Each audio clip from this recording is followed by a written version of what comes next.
Hello everyone, in this lecture we will read about quantum operators and see some of the operators and its properties. So let's begin our session. So starting with what are operators?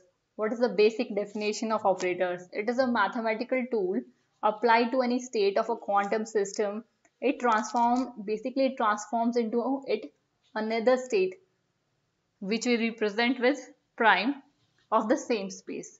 So how do we represent any operator? If we have any operator A, we will represent this with a cap, and if we operate it on any state, then we will get it another state belonging to same space. So let's see how do we write with bra state. If we take bra of phi, if we operate this with any operator, we get a bra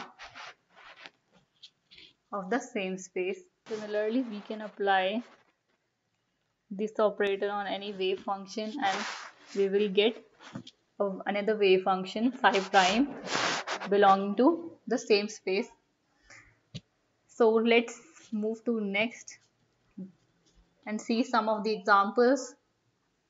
So first operator, it's very basic common operator, unity operator.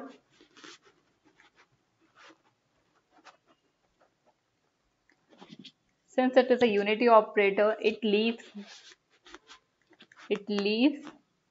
the state unchanged.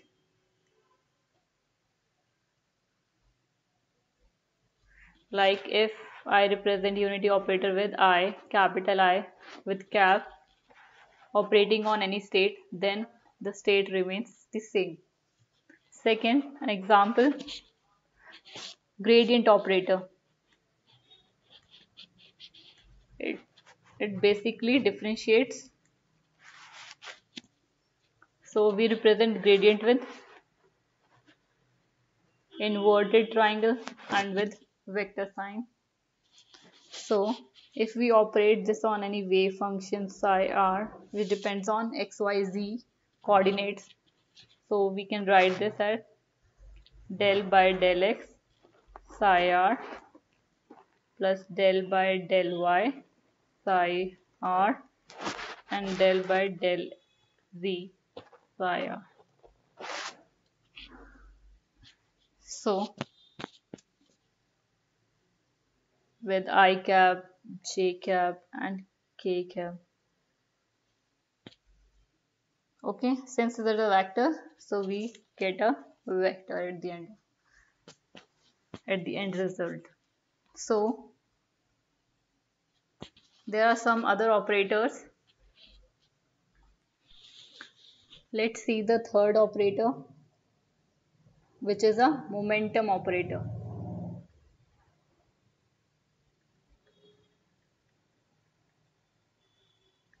So how can we write the momentum operator?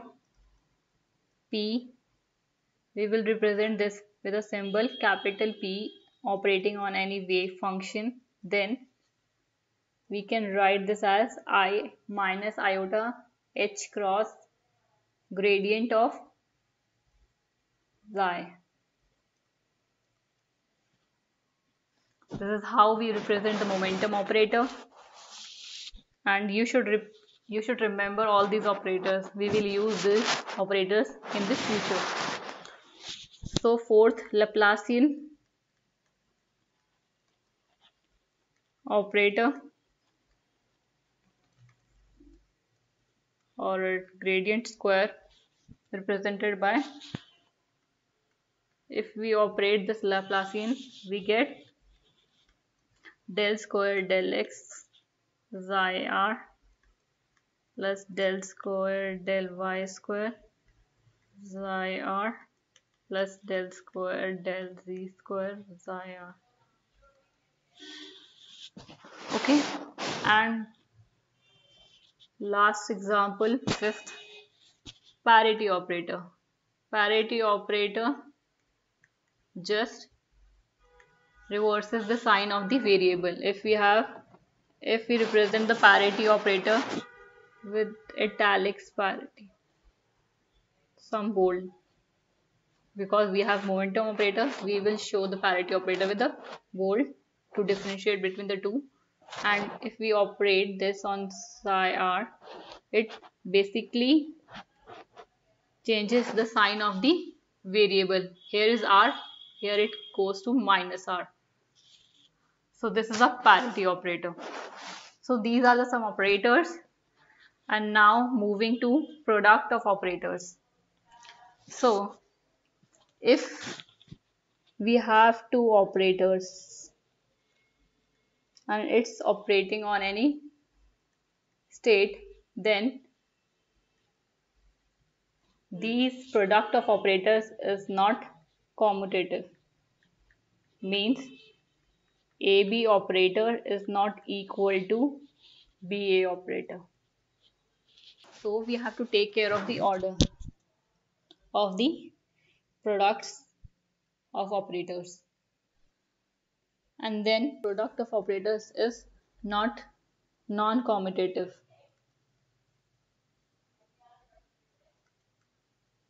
Now we see the associative. If we have three operators, so these three operators are associative. That means they will hold these relations. So if we do the product of BC and then operate, and similarly if we do the product AB and then we operate. So first we have to operate C and then AB product operating on psi. Same, these three are same, so that these are associative.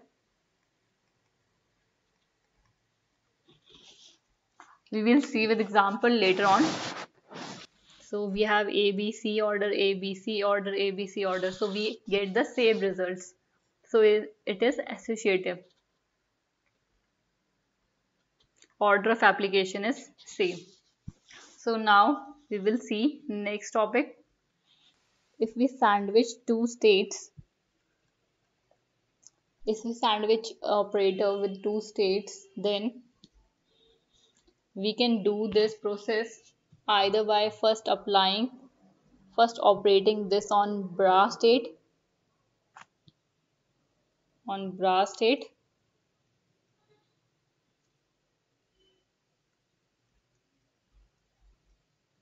and then multiplying with this, then operating on another state.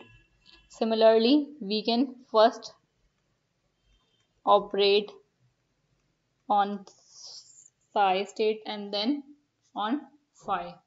We will get the same result.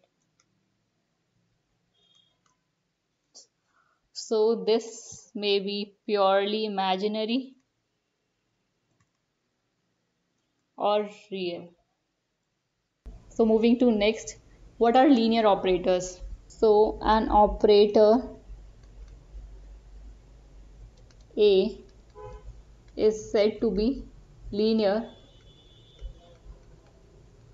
if